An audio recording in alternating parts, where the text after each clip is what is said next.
Hello Aries, Sun, Moon, Rising, and Venus signs. Kamusta kayo? Sana po nasa mabuti kayong kalagayan. Welcome back po sa Star Tarot.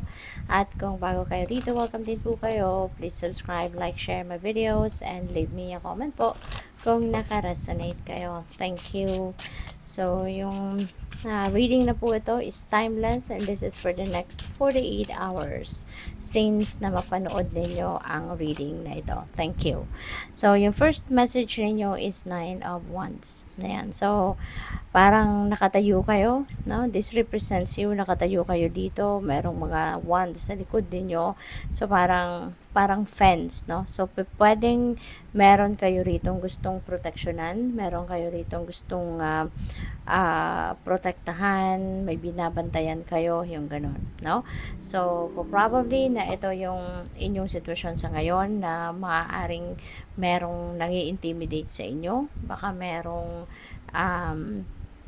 nagtatry na siguro makialam, no, sa kung ano man ang ginagawa ninyo or makialam sa kung ano man yung inyong pinagkakabalahan or makialam sa inyong mga valuables, makialam sa inyong mga trabaho, yung ganon, no? So, pwedeng may ganon sitwasyon. And you are there, nakahanda ka para bantayan ito. Nakahanda ka para proteksyonan ito. Okay? So, which is good. Kasi pinaghirapan mo yan, pinagpaguran mo yan, so nararapat lang na alagaan mo. Hindi ba? So, what else? We have King of Pentacles. Napakagandang energy. This is about wealth, no? So, probably marami na kayong ipon, marami na kayong pera. So, probably isa yan sa binabantayan ninyo or kailangan ninyong bantayan. Yung inyong kayamanan, yung inyong kaperahan, material possessions, 'di ba?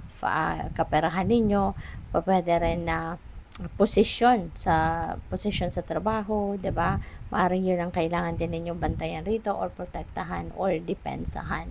Kasi si King of Pentacles din nandoon na siya sa tugatog ng kanyang tagumpay.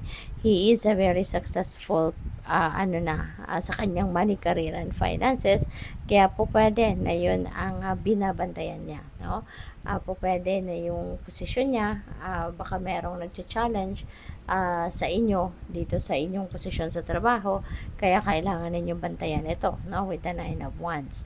So, this is also a time of prosperity and abundance sa inyo, Aries. So, maaaring in the next few days, you know, from whenever you come across this video, maaaring baka merong mga financial blessings na dadating, baka merong opportunity na dadating, a lucrative offer para sa inyo na pwedeng pagkaperahan ninyo, 'di ba? Pwedeng meron kayong additional na trabaho or additional income stream na pwedeng may offer sa inyo, so that is also possible, you know? But definitely, speaking of material na bagay, pera, meron na kayo nun, no?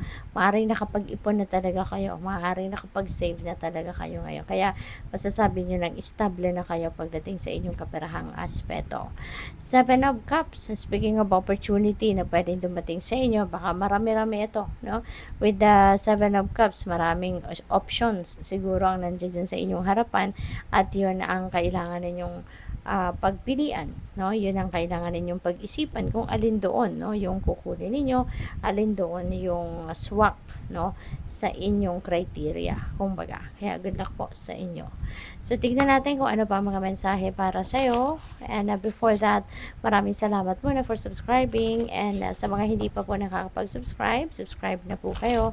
And there is a join button din sa baba na video. So, kung gusto niyo pong mag-member, no, sa channel, yun lang po ay i-click niyo. Thank you. So, nalaglag, we have home. So, since nasa taas niya si 9 of Wands, baka kailangan mo din nabantayan, 'di ba? Ang inyong tahanan mismo, yung literal tinitirahan ninyo, maaaring kailangan mo din ditong i-secure, kailangan mo itong kasi baka, 'di ba? Baka sa lugar ninyo may mga nakawan, baka sa lugar ninyo uso yung mga nanloloob, 'di ba? So, this could be a reminder para sa iyo, no, na i-secure ninyo ang inyong tahanan. Yung mga valuables niyo sa bahay, mga dokumento, mga material na bagay ninyo na mahalaga. So, yun, bantayan ninyo, make sure na they are all secured, they are all kept in a good place, in a safe place. Okay? So, sa next message ninyo, we have good luck. Wow, napakaswerte ninyo. May swerteng babalot sa inyo sa ngayon. Aries, nasa taas pa niya si King of Pentacles. Kaya mas lalo siguro kayong siswertehin pagdating sa finances. Mas lalo siguro kayong siswertehin sa ngayon pagdating sa inyong kaperahang aspeto, no? So, probably that is possible. Baka sa mga negosyo ninyo, no? Kung ano man ang pinagkakaabalahan ninyong pinagkakaperahan, probably siswertehin kayo. Mas dadami pa ang papasok na pera sa inyo at dadami pa ang mga oportunidad na pwedeng papasok sa inyo sa ngayon. Kaya good luck po. What else? We have financial health. Ayan. So, maaari dati, no, nahihirapan siguro kayo pagdating sa pera. Maaaring may mga financial hardships na pinagdadaanan kayo. May mga financial problems kayo na pinagdaanan recently siguro. Pero ngayon, look at that. No? There are opportunities coming your way. And that could be financial opportunities. Sabayan pa ng swerte. So, most likely, no, magiging maganda at mas maayos na ngayon ang inyong financial health. Probably magkakaroon na kayo ngayon ng mas maraming biyaya, mas maraming source of income ninyo, kaya po pwede na magiging malusog na kumbaga ang inyong financial health sa ngayon, no? Matutugunan na yung inyong mga pangangailangan sa pera, mga obligasyon, sa pera. So maaanuhan nyo na yan, mapupunuan nyo na yan, kaya good luck po.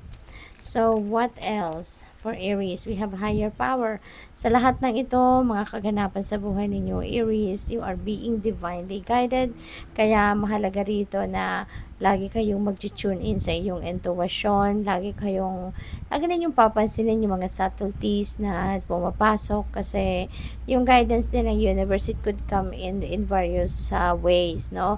Pwedeng intuitive messages, pwedeng intuitive nudges, pwedeng visions, pwedeng meron idadaan sa mga signs, symbols, and synchronicities.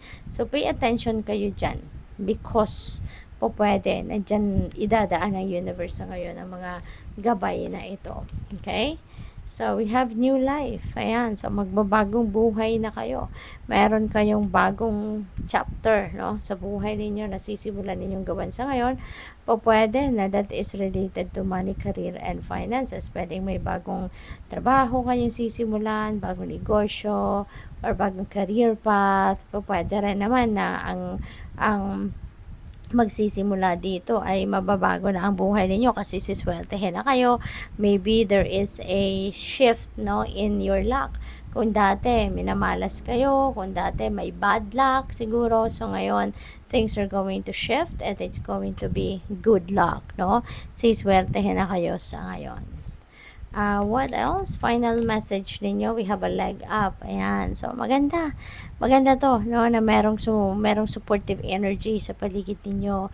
Kung meron man kayong mga kailangang gawin sa ngayon na medyo hindi siguro ninyo kaya mag-isa, don't you worry, kasi there are people that are willing to help you. There are people that are willing to assist you, para na magtagumpay ka sa kung ano man ang sitwasyon na ito. Or pwede rin, na you need to reach out, no? This could be a reminder para sa iyo na we are all entitled for help, no? Kaya kung meron kayong tulong na kailangan, so just reach out to people, na alam ninyo makakatulong sa iyo. And for sure, there is someone that's going to be willing to help you there. So, good luck po. Thank you for watching Love and Light. Namaste.